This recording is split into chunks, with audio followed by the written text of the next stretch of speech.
Hey guys, this is Claudette, a former postal worker at the United States Postal Service in Daytona Beach, Florida.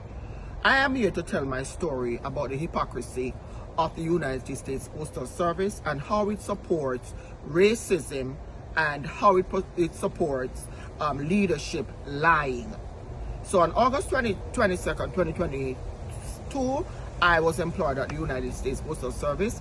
During that time, I faced a lot of discrimination, especially from three supervisors, and they're all white. Supervisor M, Supervisor V, Supervisor J. At the time, my postmaster, who is a minority like myself, she had to protect me from the onslaught of these three supervisors. Unfortunately, she had to go to another location, and they brought a new postmaster in, Postmaster G. Now, this postmaster is as lily white as they come and as racist as possible. And during that time when she was the postmaster, I tried my best to avoid any form of contact with her because I noticed how she would treat minorities in contrast to our counterparts. So it went on where she supported the discrimination that was meted out to me from these previous supervisors I told you about, especially Supervisor J. He's racist and he didn't hide it.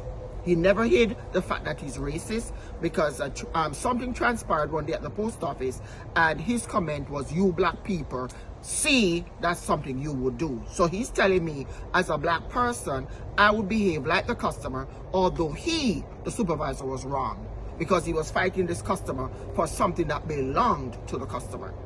Okay, so he made that comment and I spoke to him about it. So as a result of that, he started having these little feelings where he would just be very unfair to me. He would allow other people to work and he would not want to give me the time. So on May 20, I made regular. And during that time, the situation got worse.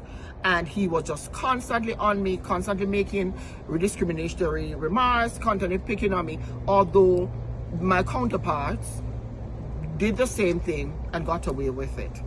So I went to the union store AJ, and I told him about what was happening with these three racist supervisors and the postmaster. Now, this union store is a sellout. He is friends, which I know, with the Supervisor J, who made a racist comment about you black people. So when I constantly went to him and I spoke to Union Store AJ, I told him what was happening. His response was, "What am I going to get when I write grievances against these people?"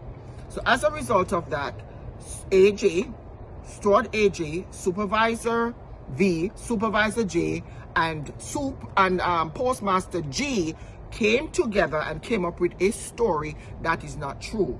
They wrote a letter that I was trying to be unprofessional with customers, and that was not true.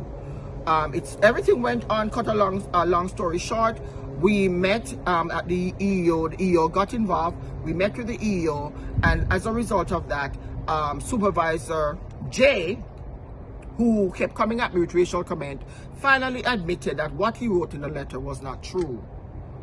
But did you think they would give me back my job? No, they did not.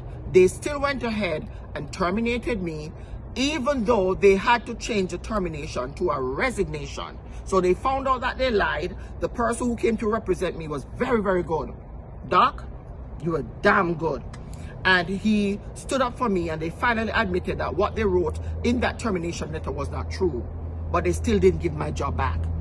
I had to start from scratch, although all the evidence proved that what Supervisor J did, what Supervisor V did, what Union Steward AJ did, and what Postmaster G did, all of the lies they came up with was unproven. And they did not give me my job back. And so I had to start from scratch.